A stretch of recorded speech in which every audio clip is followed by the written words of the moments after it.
We leave our nice hotel and head home from a beautiful Arkansas and rugged, secretive overlooks. But first, What do we do now?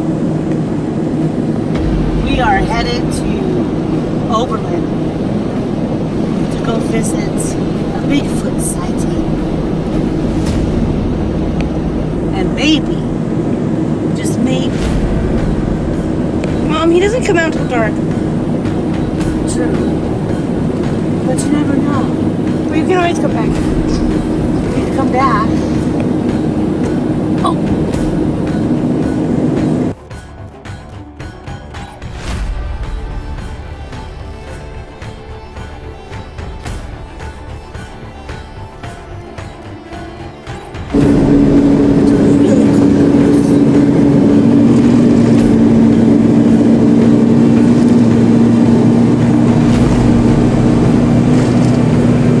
Like this vibrating stuff. Hey, dude, you wanted to get in front of me to get around, didn't you? You're gonna have to wait. Just wait. You just wait.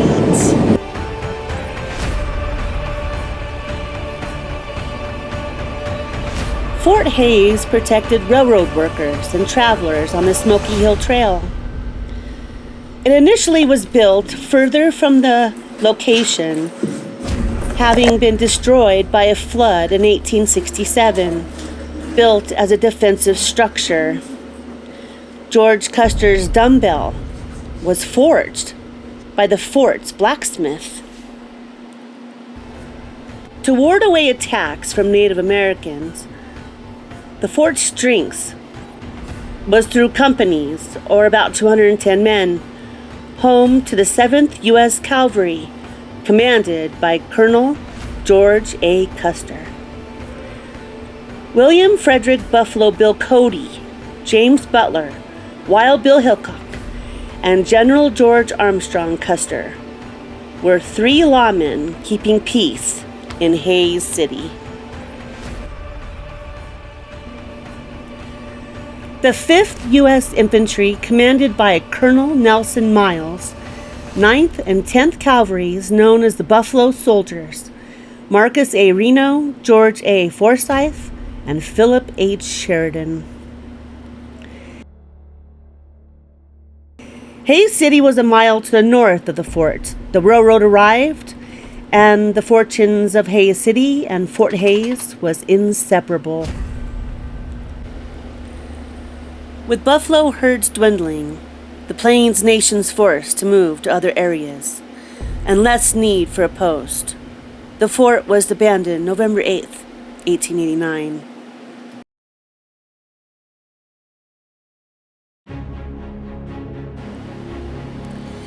In 1900, Congress gave the land to Kansas, whereas they set up Fort Hays State University and a research center, KSU Agricultural Research Center, the largest dryland research center in the world.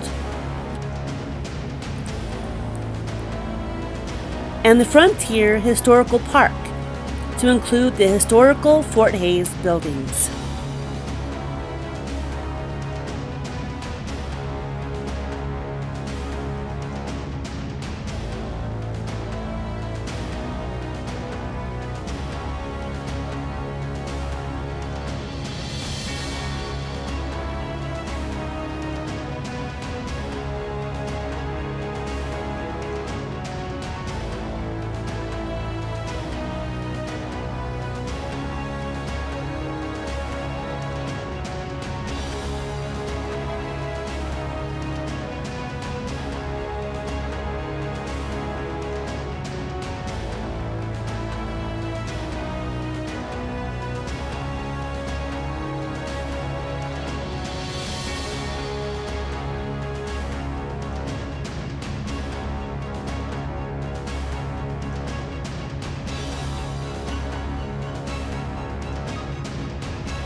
Years ago, I came upon this road, following the buffalo. But the soldiers fired on us, and since that time there has been a noise like that of a thunderstorm, and we have not known which way to go.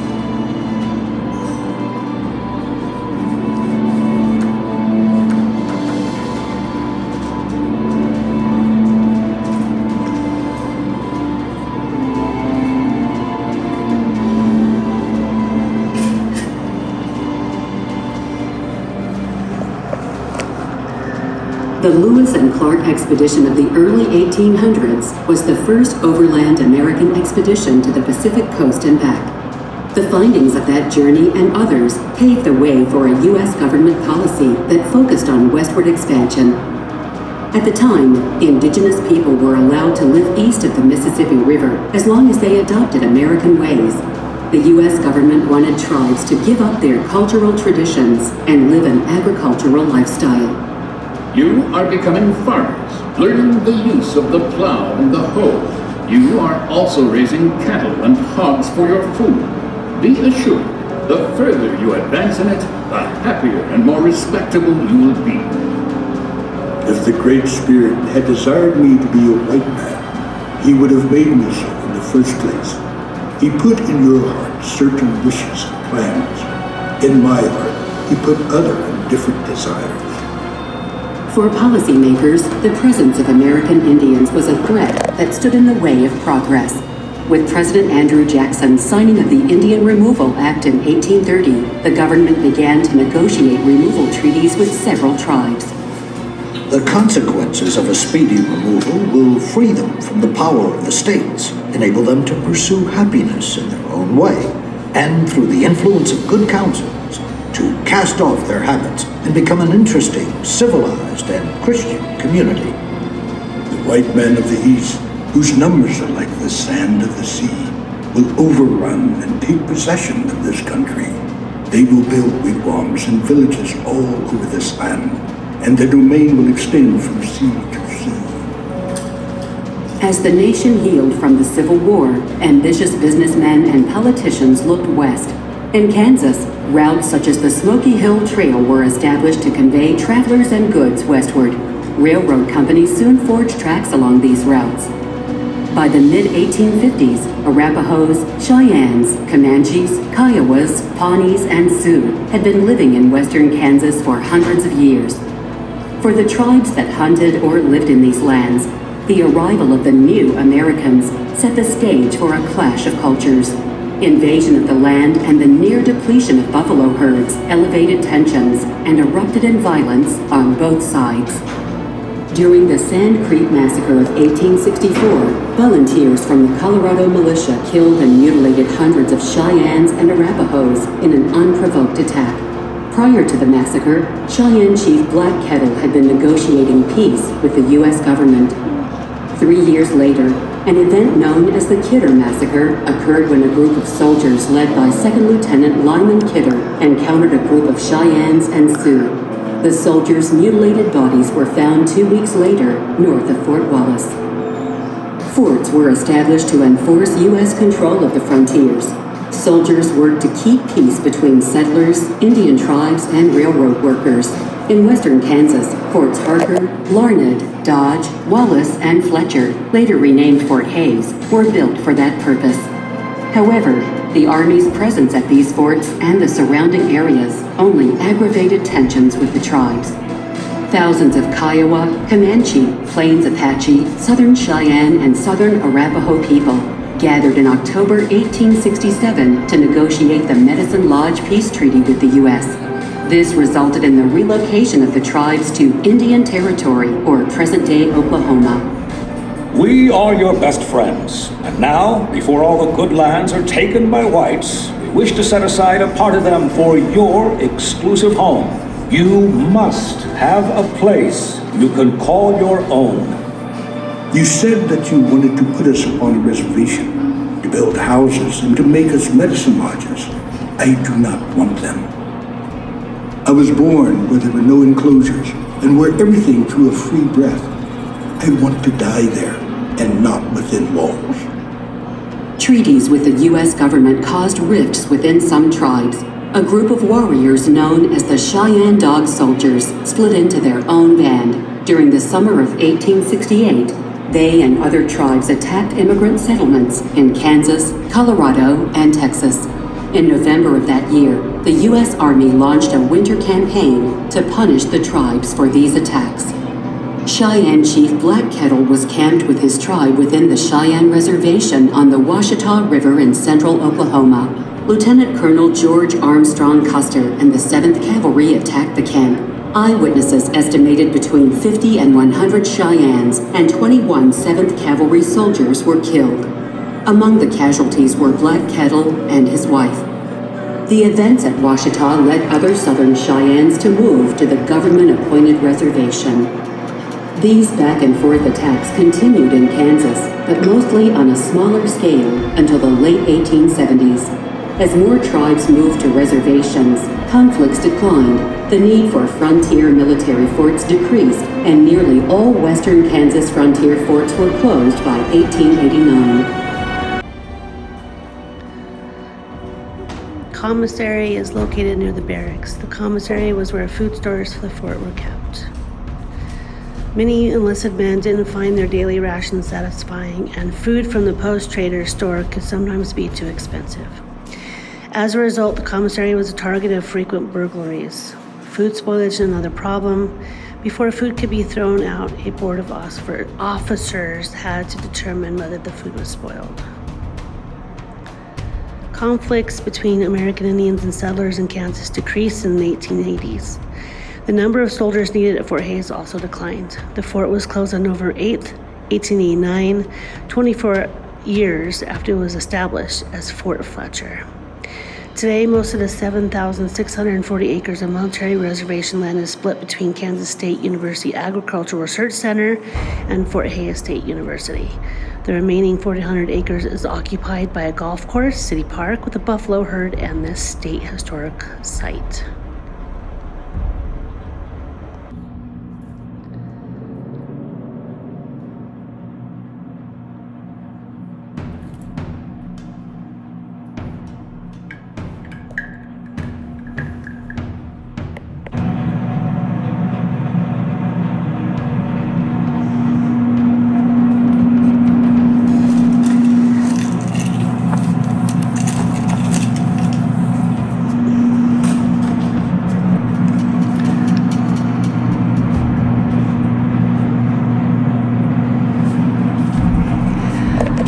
The Cheyenne, like other nomadic Plains Indian tribes, had few options in response to westward expansion. They could fight back, relocate to a government reservation, or blend into American culture. The Cheyenne prisoners from the Battle of Washita River are at an unknown location. They were held at Fort Hays for 3 months in early 1869.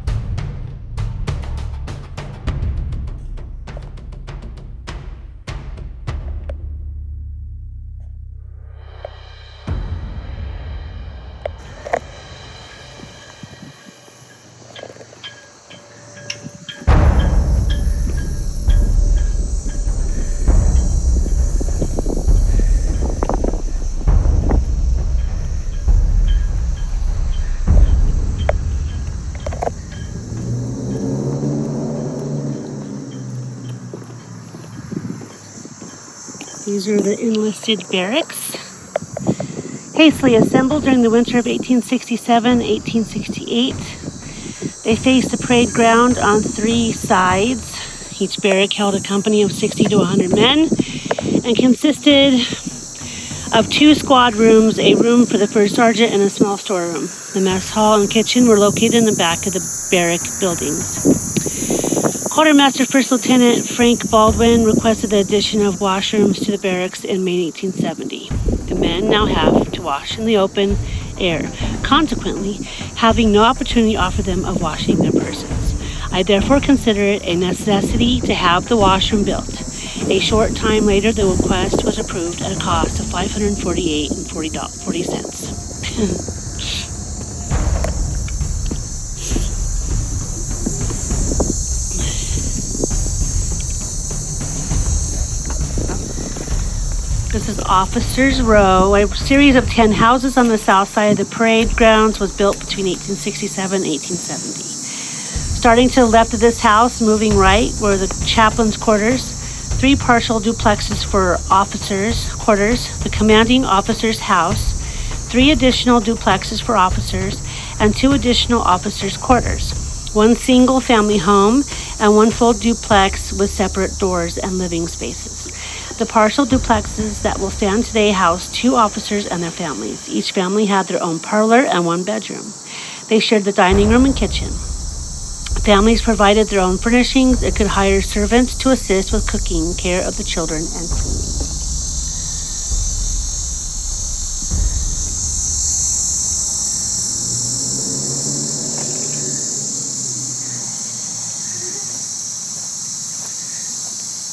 Parade ground. The field before you is the parade ground, approximately the size of 2 football fields. The parade ground was bordered on 4 sides by roads whose ditches are still visible. The parade ground was a hub of activity at the post. Soldiers performed drills, had dress parades, and trained in marching and movements. Bugle calls were given from the base of the 85-foot-tall flagpole. This was also a space for relaxation and entertainment. Concerts were performed, soldiers played baseball, and officers' families played croquet. We have enjoyed with fresh zest the daily martial routine. Revel, guard mount, drill, inspection, parade. We will start and tremble at the boom of the morning and evening gun. The fife thrills us, the drum rouses us, especially at revel. Grace Greenwood, August 1873.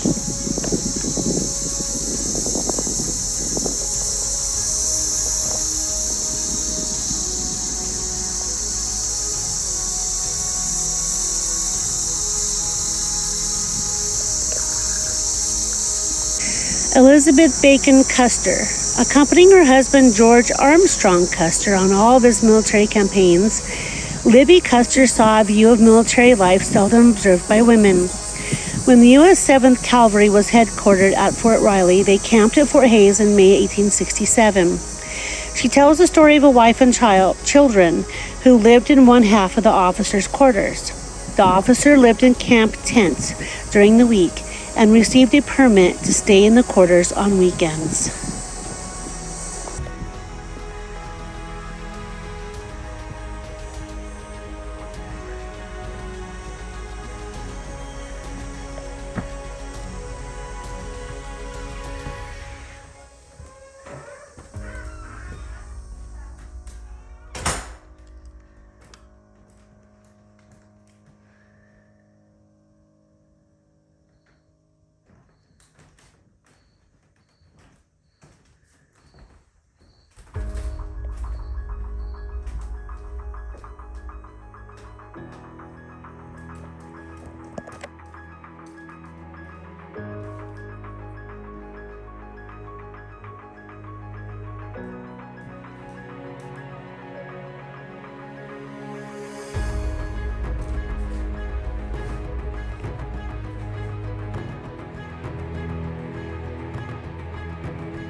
Rations at U.S. military posts during the Indian Wars were notoriously bad and seldom contained fresh vegetables.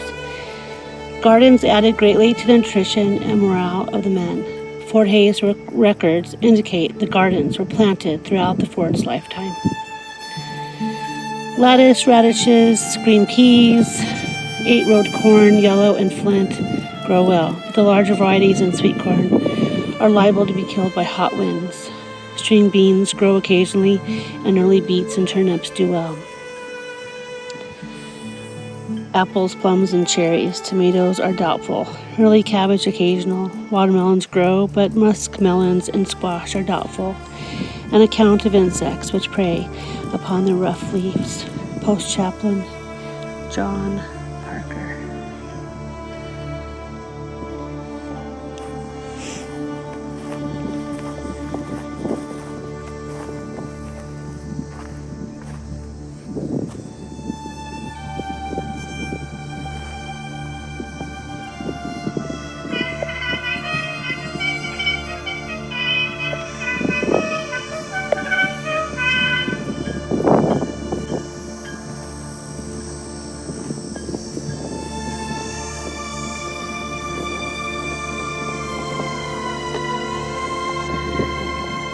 Officers in tents. Sometimes officers share quarters on officers' row, 3 or 4 men to a house. Housing was assigned by rank and seniority within the rank. If a higher-ranking officer was transferred to the fort, he could bump a lower-ranking officer out of the house. This was called ranking out.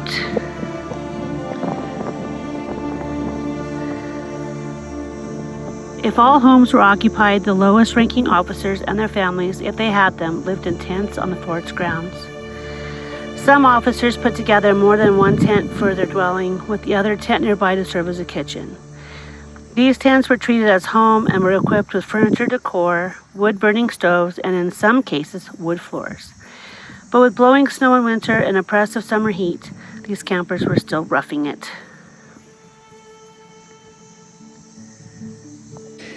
Sentinel Hill. The hill approximately 2 miles south of the guardhouse was known as Sentinel Hill. As part of the Fort Hayes military reservation, a sentry guard posted at this location could have seen several miles in all directions.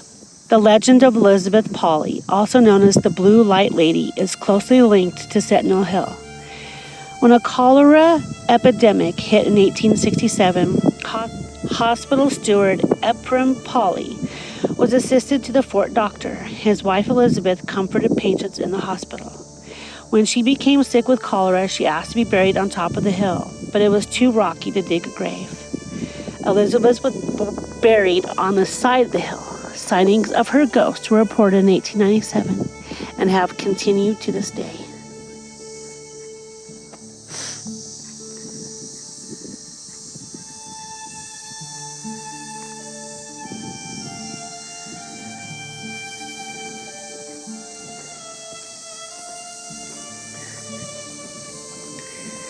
Fort Hayes Military Cemetery. Oftentimes, soldiers who died while fighting were buried where they fell. Most who died at or near the post were buried at the fort's military cemetery, approximately 1 mile northwest of here. Nearly 25 of the 175 buried here were civilians. The first burial was a victim of cholera in 1867. That summer's epidemic claimed 23 military victims in approximately 1 month's time.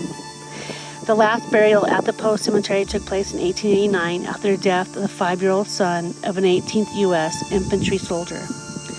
When the fort was abandoned in 1889, the Army decided to relocate the military graves to Fort Leavenworth so they could be properly tended. The residents of Hayes City delayed the move, afraid that disturbing the remains might trigger another cholera epidemic. The graves were finally relocated in 1905.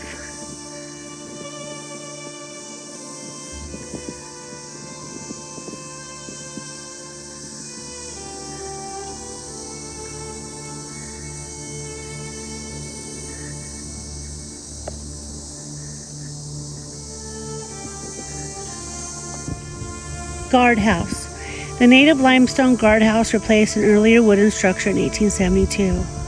It included a room for the non-commissioned officer of the guard room, and the military prison, which included 3 solitary cells. Most prisoners were enlisted men held for disorderly conduct, insubordination, desertion, and even murder. Prisoners slept on straw bed stacks on the stone floor until 1881, when a banquet or platform was built. Soldiers on 24-hour guard duty looked onto prisoners and tended to fort security.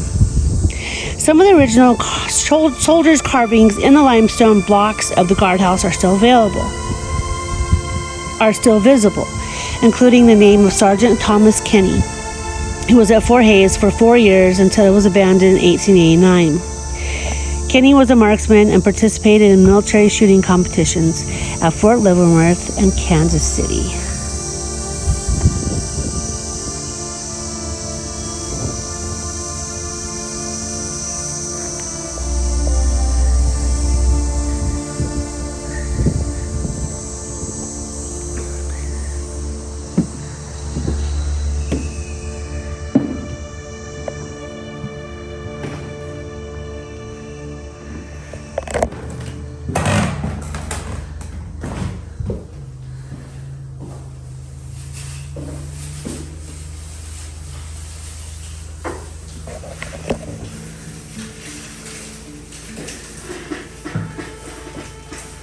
I may also mention that it is a favorite habit of soldiers when they halt on the banks of a river to take off their boots and wash their feet and walk about barefooted while smoking their pipes.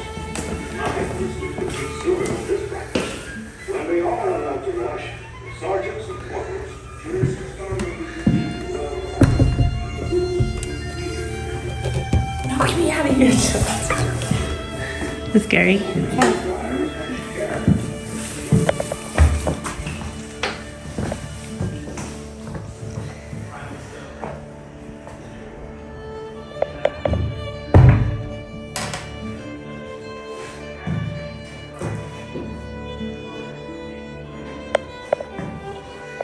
Is there anybody in here?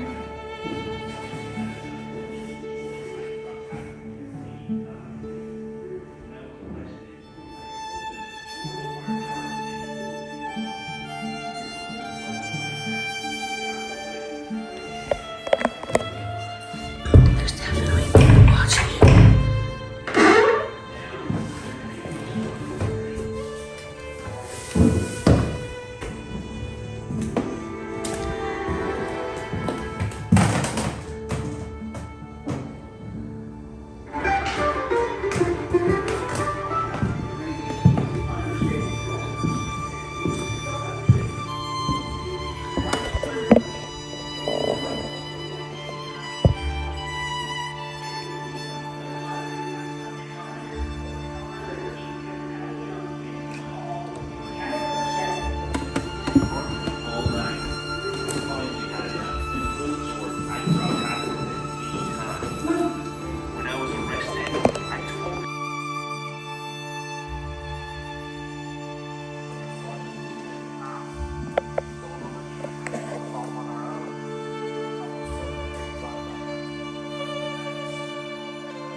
Every frontier fort had at least one cannon or field gun like this one. It was primarily a ceremonial piece that was fired with the raising and lowering of the flag on presidents' birthdays, Independence Day, and other special days. Soldiers from the Fort Leavenworth Light Artillery School, 1880s.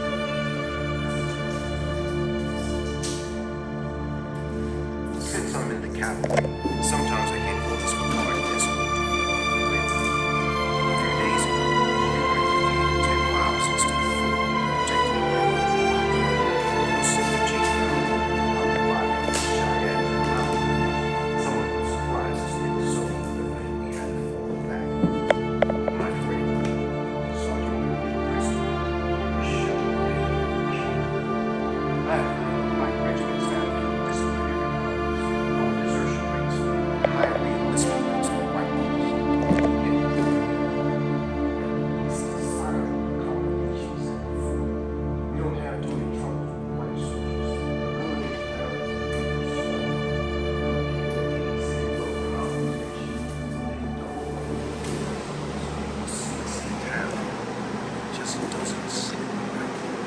something that happens. Sometimes people is and sometimes you sound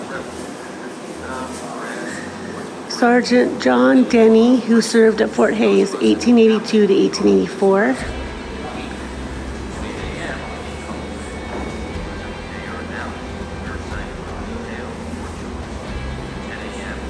Oh, this is an unidentified soldier. Here's Sergeant Denny and Private Charles Dole Space, who served at Fort Hayes 1871 to 1872.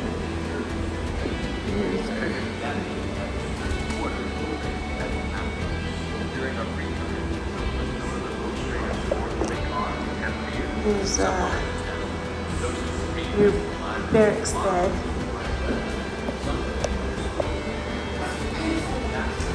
That looks nice and comfy, doesn't it?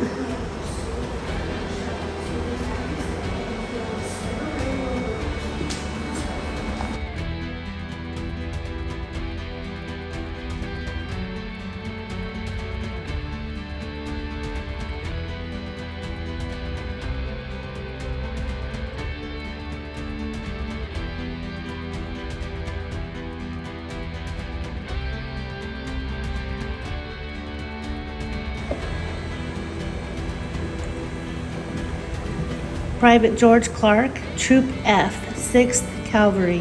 While on guard duty the morning of September 27, 1872, you were bitten by a rabid wolf. The post surgeon treated you and you were returned to duty October 12th. However, you came down with hydrophobia, rabies, and died November 1st at the age of 26.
The four wooden frame buildings that comprise Sudsville or Laundress Row were located approximately 100 yards behind and to the left of the sign.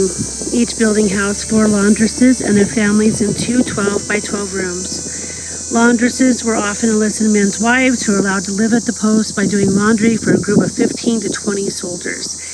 Each soldier paid the laundress $1 per month to do most of his laundry, paying extra for overcoats, pants, and bed sacks. With most privates earning $13 per month, a laundress could double her family's income. In order for an enlisted man to marry, he had to get permission from his commanding officer. Permission could not be granted unless the company had room for other laundress. Wow.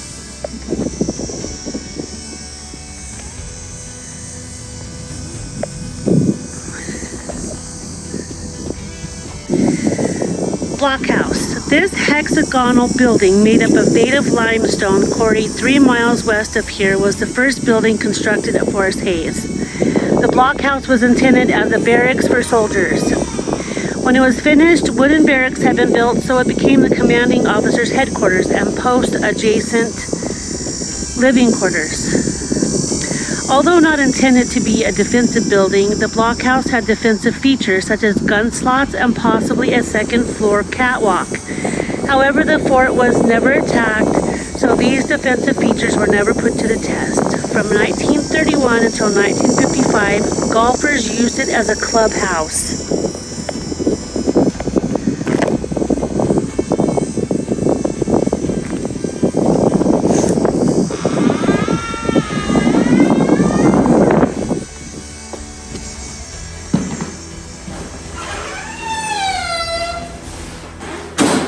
Need some oil for them hinges.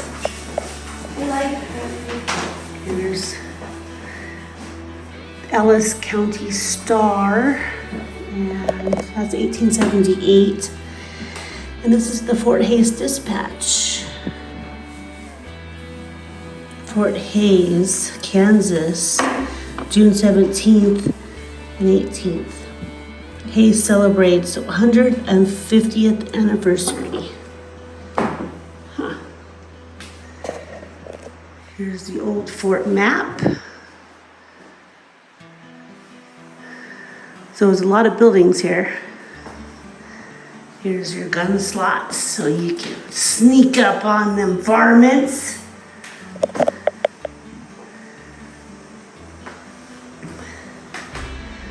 Here's your cool cavalry swords and things and such. Field officer sword and scabbard. Charles King was stationed at Fort Hayes in 1876. He later wrote several fiction and nonfiction books, some such as Campaigning with Crook and Marion's Faith, including references to Fort Hayes.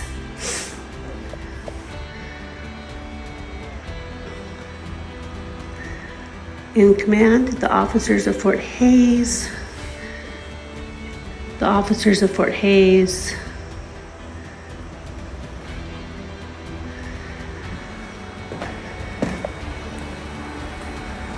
The blockhouse and fort defense.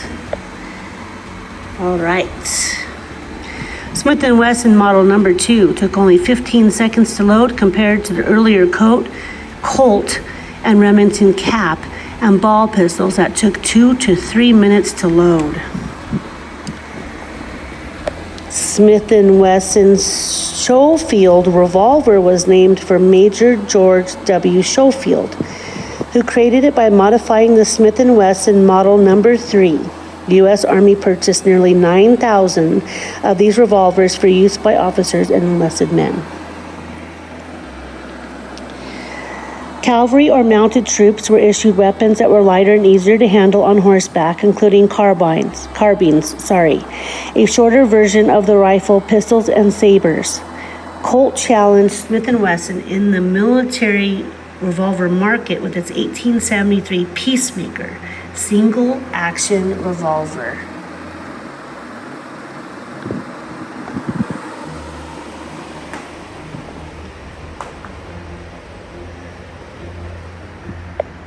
Old. Yeah, that's pretty cool.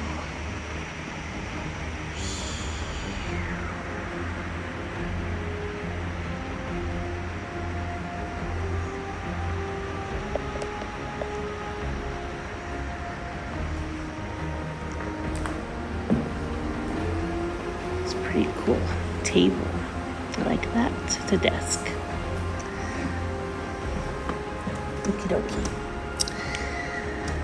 Soldiers of Fort Hayes initially used .58 caliber rifled muskets. Such rifles were muzzle-loading weapons left over from the Civil War. Wow.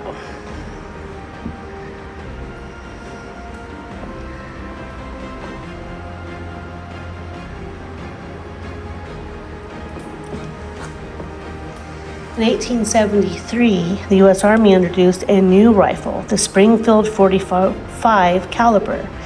It was more accurate, with a range of up to 600 yards, and had more knockdown power than the earlier rifles. It became the Army standard for the next 20 years.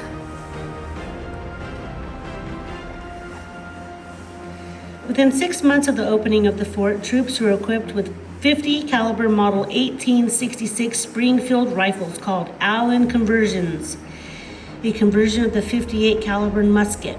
The Allen conversion had a new firing system that made loading and firing easier and, most importantly, faster than the muzzle loaders. Infantry or foot soldiers were issued rifles for long-range firepower and bayonets for close-in combat.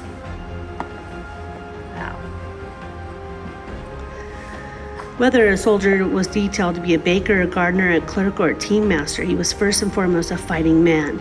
And a fighting man is no good without a weapon. Frontier fort troops had a limited inventory of weapons to choose from, and advancements were slow in coming. Archaeological evidence shows that soldiers at Fort Hays started with muskets left over from the Civil War. They quickly switched to single-shot Springfield rifles, which they used throughout most of the fort's history. Although repeating firearms were available, such as the Henry and Winchester rifles, and some were even issued to soldiers, such as the Spencer carbine sitting in the visitor center. The Army felt these weapons were too complicated for the average enlisted man to take care of, and they would encourage the men to waste ammunition by not carefully aiming their shots.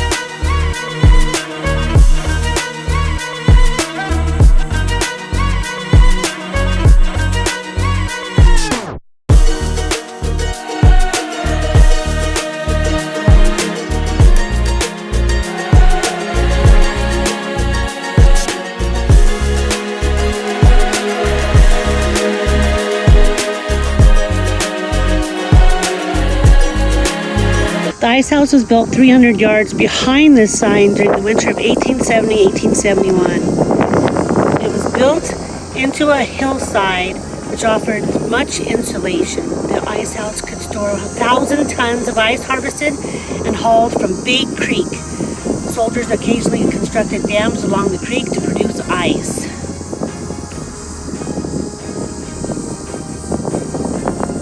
The water from the creek was unfit to drink during the final year of operation at the fort. The post surgeon warned that water could be cooled only by surrounding the vessels containing it with the ice. The 5th U.S. Infantry troops shown here were photographed at Fort Coe, Montana. Their clothing shows how officers would have dressed to fend off the rigors of the cold weather.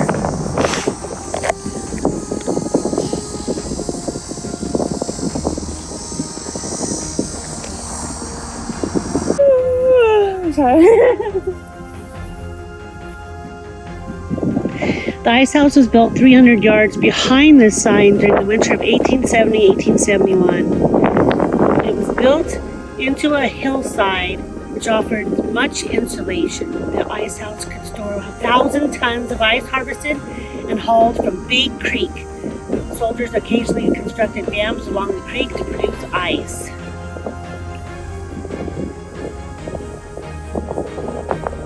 The water from the creek was unfit to drink during the final year of operation at the fort. The post surgeon warned that water could be cooled only by surrounding the vessels containing it with the ice. The 5th U.S. Infantry troops shown here were photographed at Fort Coe, Montana. Their clothing shows how officers would have dressed to fend off the rigors of the cold weather.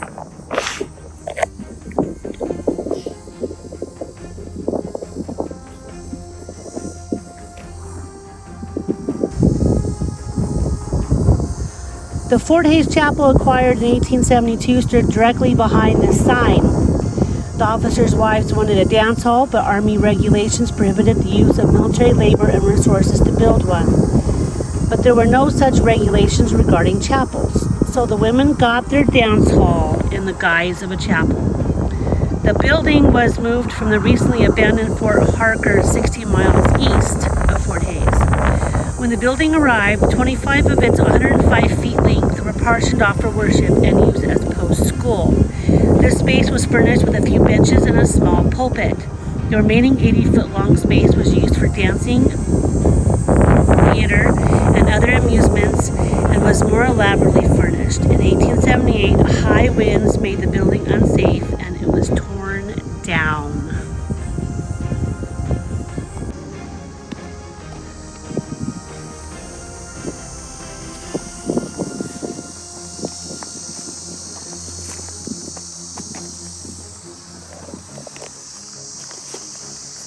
The massive quartermaster's complex was located 100 yards behind the sign. The complex included offices, non-commissioned staff quarters, warehouse, shops, and wagon shed. The quartermaster was in charge of all the equipment, supplies, transportation, animals, and construction and building repairs, as well as the post inventory. His shops included those of the blacksmith, wheelwright, carpenters, and saddlers.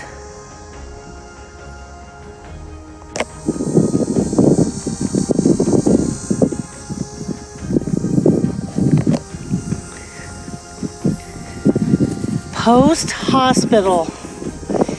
The Post Hospital was prefabricated in St. Louis, shipped to Fort Hays by rail, and erected in November 1867. Initially a 36-bed hospital, it was enlarged in 1870 to accommodate 44 beds. A picket fence later enclosed the hospital complex, including the limehouse, morgue, well house, stable, outhouse, hospital steward's residence, and when conditions were favorable, a post garden. In 1902, the western branch of the Kansas State Normal School of Emporia was located on the Fort Hays grounds, and the hospital was used as a main classroom. 2 years later, the building was moved to the school's permanent location, now the campus of Fort Hays State University. After many years of use, the old hospital was torn down.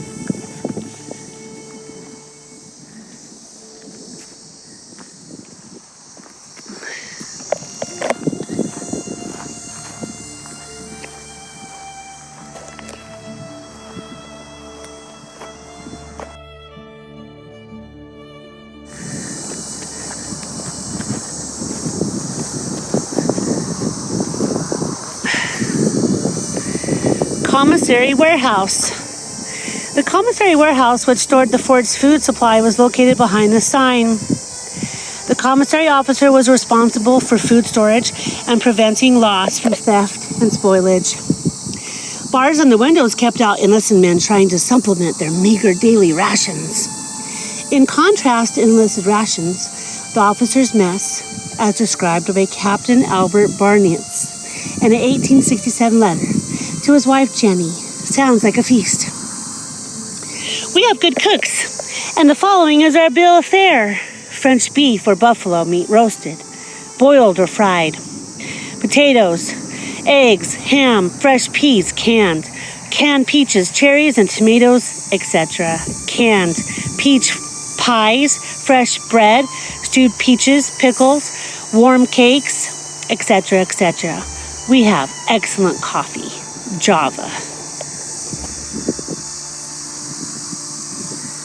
And that was right here. One more little walk. Very cool historic place. I'm glad it has been saved so we can learn our history and see this massive, beautiful buffalo. Time capsule. In commemoration of Hay Centennial 1967, plastic capsule buried May 1967 to be exhumed 2067, dimensions 7 feet long by 1 foot diameter, buried 10 foot below this marker. The time capsule is to provide historical reference on the progress of Kansas family farmers working with the federal government for stabilizing and protecting soil, water, and other renewable natural resources for future generations. Contents: 3-foot soil core sections from each of the 12 major land resource areas in Kansas. Records, reports, reference material, and other data are from the 105 soil conservation districts of Kansas. Ellis County Soil Conservation District Board, 1967. How cool is that? That is like way too cool. So up here. Hello there, you beautiful beast, you.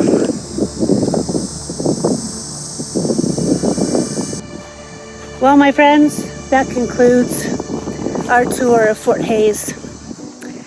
Now it's onward and forward to Oberlin, Kansas, for a special story, and then on to Denver. And after that, there's many more to come. So please like and subscribe. Follow me on my journalism journey, and I will bring you with me to some pretty cool places and stories. Thank you, and love and light to all of you and all the souls out there that we meet every day.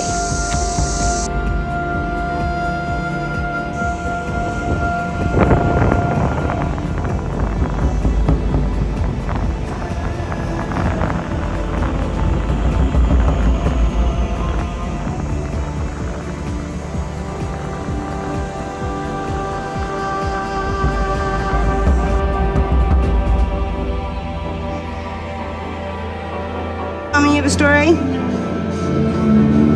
Yes. We're going to Oberlin, Kansas. About 19 years ago or so. I'm driving with my friend Dawn to go see her family in Oberlin, Kansas. And we're driving down this little 2-lane road, and it's at night. It's dark. And I'm in my little blue minivan, and all of a sudden, right in the middle of the road, appears 2 little black and white things dancing down the street. And I had no time to stop or brake. All I could do was run them over. And I ran 2 little skunks, 2 little dancing skunks going down the road, the middle of the road. And I was like, what? What was that? And it went thump and thump and thump and thump and thump. And all of a sudden, the smell came through the van, and we rushed and we grabbed like sweaters and put it over our faces. I mean, literally, had tears running down our faces. We couldn't barely breathe. And I was like, oh my gosh. I wanted to stop and make sure they were okay, but they weren't okay. And we stopped in town and had to get a car wash and wash all the white stuff off the van. It was splattered with skunk matter all under my van.